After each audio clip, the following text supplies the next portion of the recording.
It was a late spring evening on May 25, 1991, in South Amboy, New Jersey, Memorial Day weekend buzzing in the air. 5-year-old Timothy Wiltsey and his mother, Michelle Lodzinski, arrived at the Elks Club Carnival in neighboring Sayreville. It was meant to be a happy event, fun and laughter on the cusp of summer. But by nightfall, it turned into a nightmare from which no one would escape for years. Timmy, dressed in a red top and Teenage Mutant Ninja Turtle sneakers, was last seen in one of the ride lines. His mother said she turned away to get a soda, and that when she looked back, he was gone. Panic rippled through the crowd. Carnival rides stopped. Parents searched frantically. But by 2 a.m. that night, despite the efforts of police, volunteers, and even divers in the nearby ponds, Timmy had vanished. Police action began immediately. Michelle's distraught state matched the severity of the situation. Through tears, she recounted the day, playing at a park, strolling through a petting zoo, and then heading to the carnival with her son. But inconsistencies crept in. Where had they parked? Did witnesses see them together? Number. Not one confirmed sighting that night. The Holmdel Park she mentioned was closed. It felt less like sorrow and more like confusion. As junior detectives would say years later, they started questioning whether those inconsistencies were clues. Days passed, and the case went national. Timmy's face was on milk cartons, TV news shows, America's Most Wanted. Flyers were hung across neighborhoods. Then, silence. Weeks turned into months. In December, Michelle's bruised, mind-worn state resurfaced in dramatic fashion. She staged her own disappearance, citing kidnappers who threatened her life. She emerged days later, no body harm, but the strange tale made even seasoned investigators more suspicious. Nearly 11 months later, a break came from an unexpected place: Raritan Center, a marshland across the river from the carnival. A school teacher birdwatching on October 26th discovered a lone TMNT sneaker. It seemed too specific to ignore. The sneaker was located on a grassy embankment, half hidden among reeds. When police showed it to Michelle, she said it wasn't Timmy's, but the public pressure that followed prompted a second look. Eventually, she identified the sneaker as her son's, and it was confirmed by the FBI as a match for his size and brand. That discovery reopened the case, and more happened soon after.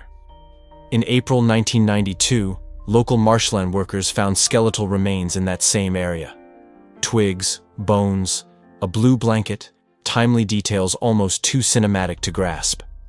It was Timmy. His remains were identified by dental records. The medical examination concluded it was a homicide, suggesting blunt force trauma, though the state of decay prevented certainty. The discovery devastated a community. It relaunched the hunt for answers. For years, the case lay cold. No arrests, no breakthroughs. Then in April 2014, a shock. As the world slept, investigators quietly dug deeper into decades-old files. A blue blanket found with the remains, and identified by former babysitters, became the linchpin. It was traced to Michelle's apartment. She had used it to wrap Timmy when he slept. Investigators built a narrative of denial, evasive comments, and the symbolic ownership of that blanket. A case once stuck in bureaucratic limbo found new momentum. Thus began a trial 2 decades in the making. In 2016, Michelle Lodzinski was charged and tried for first-degree murder. The courtroom was packed. Prosecutors presented a circumstantial case: the blanket, her shifting stories, the parking conflict. They argued she had the opportunity, motive, and lack of other plausible suspects. The defense countered that there was no physical evidence, no DNA, no weapon, no eyewitness. There'd been no autopsy in 1991. Everyone relied on memory and inference, but the 2016 jury convicted her. She was sentenced to 30 years without parole. Jurors wept. One, Joseph Mulvanerton, visited Timmy's grave after and knelt there, apologizing to a child he didn't know. "We tried," he said. For many, that felt like long-awaited justice. Yet, justice is never final. In 2021, a divided New Jersey Supreme Court reviewed the case. The ruling rendered a 4-3 split. Those in the majority ruled that the evidence presented was too thin to prove intentional killing. The court said no reasonable jury could find beyond a reasonable doubt that Michelle knowingly caused Timmy's death. It was a rare move under state law to overturn a verdict on insufficient evidence, and it led to her release. A stunning reversal after 5 years of incarceration. Critics cried foul. Supporters hailed it as upholding due process. But for Timmy's memory, it reopened grief without redemption. The family's sense of closure fractured. Media coverage sparked debates. Was emotional pain enough to convict a mother? Or had the system failed a grieving parent and a calling community? Today, the case remains unresolved. We know Timmy was lost that May night. His bones rested across the river from the carnival. The blanket and sneakers remain artifacts of his last day. Michelle is free. No DNA. No direct confession. No alternative suspects have emerged. The time limit for reopening the case is unclear. The marshland likely holds other secrets. Remnants the earth might still guard. But perhaps more than that, this case lingers because it asks bigger questions. When does grief become evidence? When does a mother's pain become suspect?